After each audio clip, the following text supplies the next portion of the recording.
ছুটির দিন মানেই ঘুরতে যাওয়া, তাই তো? সবার করা উচিত। 6 দিন তুমি কাজ করো, একদিন ঘুরতে যাও, তাতে যদি বাইরে খেয়ে আসতে হয় আরোই মজা। আর সেটাই করেছিলাম। মেয়ে এসছে যখন, চলো বাবা গাড়ির কাজ ছিল একটু করে নিল, বেরিয়ে পড়লাম আমরা। রাত্রে আমার রেস্ট হয়েছিল। সিটি সেন্টারে আসলে একটা খুব সুন্দর স্টল দিয়েছিল 4 দিনের জন্য।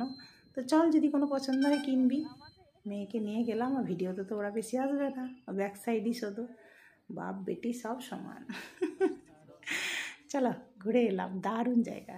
পুষ্পাঞ্জলি থেকে তো খুব বেশি কিনিনি ভাই, একটু ভিডিও করছিল মেয়ে, ওর বাবাকে বলছে বাবা একটু তাকিয়ে, আর তাকালো না, পছন্দই নেই ওদের। উফ, চলো আমার শখ তো মেটায়, আমি আনন্দে থাকবো ভাই, কষ্ট তো আছেই না। এই হচ্ছে স্টল, প্রচুর বড়, ভেতরেও প্রচুর বড়। মেয়েকে কিছু কিনতে বলে ওর না, মা বেনাচিতিতে কিনবো, এখানে প্রচুর দাম। আর সত্যি দাম ছিল, বেশ কিছু জিনিসগুলো অতিরিক্ত দাম দিয়েছিল।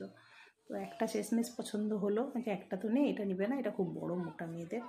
মা আমি এত মোটা সোটা নয়, তুমি আমার জন্য ওই অফ হোয়াইটের একটা জ্যাকেট টাইপের নিল, আর কিচ্ছু না। আমি কিচ্ছু কিনিনি ভাই, অনেক দাম। আমাদের বেনাচিতি ভালো, খুবই ভালো। খাওয়ারও ব্যবস্থা করেছিল, সামান্য একটা কেক কিনেছিলাম, 3 জনে একটু জাস্ট খেয়ে নিয়েছি, ওখানে আর কিছু কিনিনি।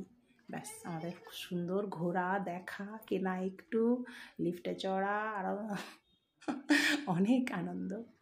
ব্যাস, আর বড় বিল্ডিংটাও দেখিয়ে দিলাম, একদম 4 নম্বর ফ্লোরেই ছিল। খুব সুন্দর সময় কাটলো। আবার ঘুরতে যাচ্ছি, এটাই এখন একটু হয়ে থাক।